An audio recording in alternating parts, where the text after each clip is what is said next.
E aí, galerinha, tudo bem? Então vamos para a segunda parte da nossa revisão para a prova de vocês, né? Dia 22, é hoje que vocês estão assistindo e é hoje que vocês vão fazer a prova. Então na primeira parte nós vimos como reconhecer as reações termoquímicas, né? Quando que ela é endotérmica e quando que ela é exotérmica. E a segunda parte da nossa revisão é como a gente calcular a variação de entalpia dessas equações. Então, nessa segunda revisão e última, a gente vai determinar a variação de entalpia, o ΔH, e a gente vai determinar isso utilizando a entalpia de formação e combustão e a lei de Hess. Bora começar? Então, como que a gente calcula a variação de entalpia de uma reação? Nós temos três formas de calcular isso. A primeira é utilizando a variação de entalpia das equações, né, tanto de formação, neutralização e combustão, que é a entalpia dos produtos menos a entalpia dos reagentes. A segunda opção é calcular por meio da energia de ligação, o valor da entalpia de cada ligação dentro de uma molécula. E a terceira opção é utilizando a lei de Hess. Na nossa revisão e na nossa prova, não vai ter energia de ligação, porque eu acho mais importante, o que é mais cobrado de vocês, é como calcular a variação de entalpia de combustão e de formação e por meio da lei de Hess, ok? Por isso que energia de ligação não vai aparecer aqui e nem na nossa prova. Então, para a gente começar, a gente começa falando aqui da entalpia de formação. A entalpia de formação é a quantidade de energia ou calor que eu tenho envolvido, né? Ou liberado ou absorvido quando eu quero formar um mol de substância, a partir de substâncias simples e todas elas no estado padrão. Nós já vimos isso lá na nossa aula de o que influencia, né, na variação de entalpia da substância. Então, nós temos aqui uma equação de formação de CO2. Eu tenho 1 mol de carbono grafite reagindo com 1 mol de gás oxigênio, formando 1 mol de CO2. Então, quando eu tenho 1 mol de substância composta sendo formada por meio de substâncias simples, eu tenho uma entalpia de formação. E essa reação, ela liberou 394 kJ de energia ou de calor. Eu sei que ela liberou por causa do sinal negativo, ok? A entalpia da formação, a variação de entalpia da formação de alguma substância é a mesma coisa que a entalpia da própria substância. Então, a gente já tem valores tabelados para isso e geralmente vocês recebem esses valores simplesmente para substituir na equação e jogar na formulazinha. Essa parte é bem tranquila, bem simples, vocês só não podem se perder ali na quantidade estequiométrica de cada substância. Se você tem 1 mol, se você tem 2 mol, tem que lembrar sempre de multiplicar. Vamos ver um exemplo? Então, a gente vai utilizar como exemplo aqui a reação de combustão da glicose. A gente já utilizou esse exemplo, mas ainda acho ele mais completo para aquilo que a gente vai fazer. Então, nós temos aí a nossa equação e a entalpia de formação das substâncias. Então, eu tenho para a glicose 1.268 kJ negativos, né? Quer dizer que ele libera essa quantidade de energia. Para o CO2, 393,51 e para a água, 285,83. Por que eu não tenho para o oxigênio? Porque ele é substância simples. Substância simples a gente não calcula porque a entalpia dele é zero, não sofre variação. Lembraram?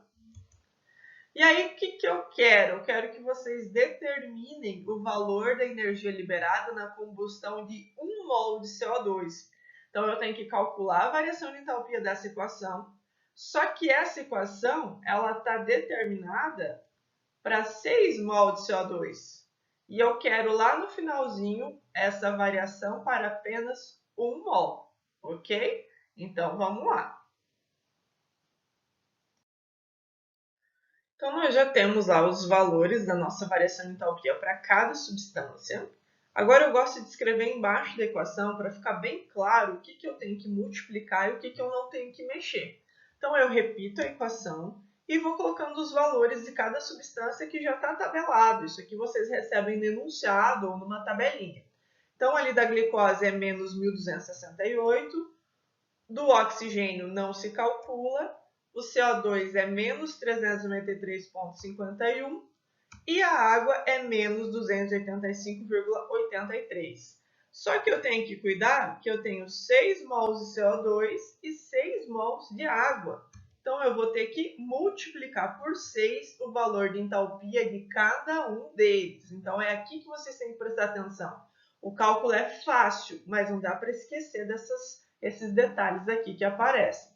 Então, repetindo aqui, continua 1.268 kJ para a glicose, e aí os 6 vezes 393,51 deu um número de menos 2.361,06 mais menos 1.714,98. Então, vocês não podem também errar esse joguinho de sinal que aparece aqui, né, galera? A gente está somando porque ele quer dizer que ele produziu essas duas substâncias. E eu tenho que somar esses valores, porque é o total de produto que eu tenho. Então, a quantidade de energia liberada para a produção desses produtos é a soma de tudo que eu tenho de produto. Então, de reagente, eu tenho 1.268 e de produto eu vou ter menos 4.076,04. Então, a entalpia do meu reagente está pronta e a entalpia do meu produto está pronta. Agora é só jogar na formulazinha. A formulazinha é a da variação de entalpia, ΔP menos ΔR, aliás, HP menos HR, entalpia dos produtos menos a entalpia dos reagentes. Então, substituindo ali de produto, eu tenho menos 4.076,04, menos, que é da fórmula, menos 1.268, que é o valor de entalpia do reagente. Fazendo esse joguinho de sinal, menos com menos, mais, né? Então, agora eu vou ter uma variação de entalpia de menos 2.808,04 kJ. Essa é a quantidade de calor liberada na reação de combustão de 6 mol de CO2. Só que o que ele pediu no enunciado? A quantidade para 1 mol de CO2. Então, se a gente for olhar ali a equação, essa quantidade que foi liberada foi para 6 mols de CO2. Então, eu vou fazer uma regrinha de 3. Se 6 mols de CO2 libera 2.808,04 kJ, 1 mol de CO2 vai liberar quanto? 468 kJ. Pode ser negativo, se você não tiver a palavra liberado ali na alternativa. Se ele já falar que está liberando determinada quantidade de energia, você não precisa colocar o sinal. Agora, se ele não falar, você coloca lá menos 468 kJ. Ok, pessoal? Então, cuidado, né, com o joguinho de sinal. Façam as multiplicações antes de jogar na formulazinha para não dar problema depois. Belezinha? A segunda coisa, a segunda forma que a gente vai utilizar para calcular a variação de entalpia é por meio da lei de Hess. A lei de Hess, ela traça que você pode ter a variação de entalpia de uma única reação também sendo calculada por várias etapas até se chegar nessa reação. Então, nós temos uma equação global, né, que geralmente a gente desconhece a variação de entalpia, ou se conhece, você quer utilizar a lei de Hess para provar que isso aqui está correto.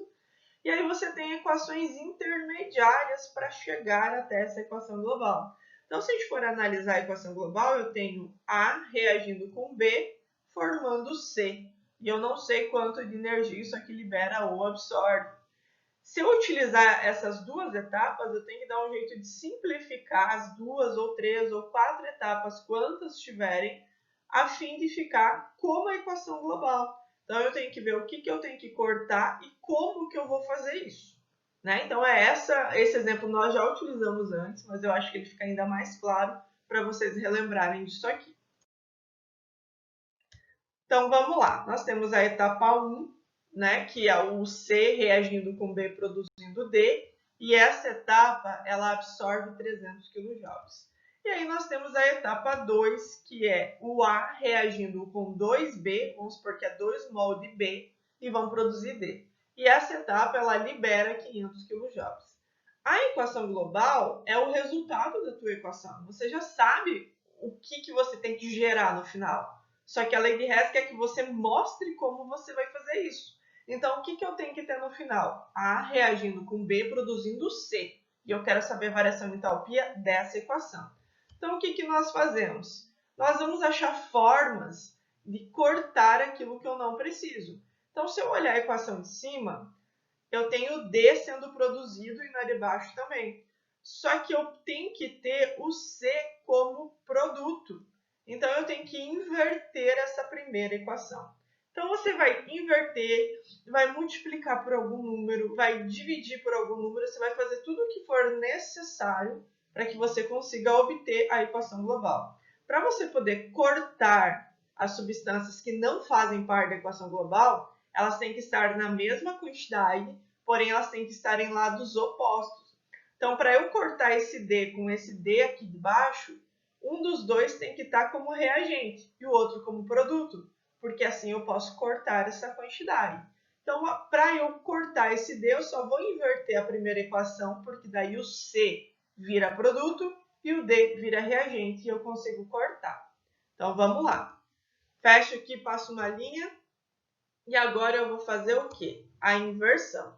Então, esse D ele foi como reagente e o C e o B viraram produto. Quando eu inverto a minha equação, o sinal da minha variação de entalpia ela também tem que se alterar. Então, o que é positivo vira negativo, o que é negativo vira positivo. E aí eu repito a equação de baixo, que eu não preciso fazer nada dela. Então, eu vou ter ali agora que cortar o que eu não preciso. Então, o D como reagente e o D como produto corta, porque ele não faz parte da minha equação global e quando eles estão em lados opostos eu posso cortar. Outra coisa, eu só posso ter um B. E aqui eu tenho 2 e aqui eu tenho 1 como produto. Então, eu vou cortar um daqui e o outro que está aqui. Se eu cortei 1 de 2, vai sobrar 1, exatamente a quantidade que eu preciso. Então, desce o A, desce o B que restou e desce o C como produto. Temos aqui a nossa equação global. Como os dois valores agora são negativos, eu somo e tenho o resultado final de variação de entalpia de menos 800 kJ. Tranquilo, né, pessoal? Não tem muito segredo, é só prestar atenção na equação global que vocês vão saber exatamente o que tem que ser feito. Tranquilinho? Dá tempo ainda de dar mais uma revisada e bora fazer essa prova que ela tá tranquilinha para vocês fazerem. Belezinha? Até a próxima aula.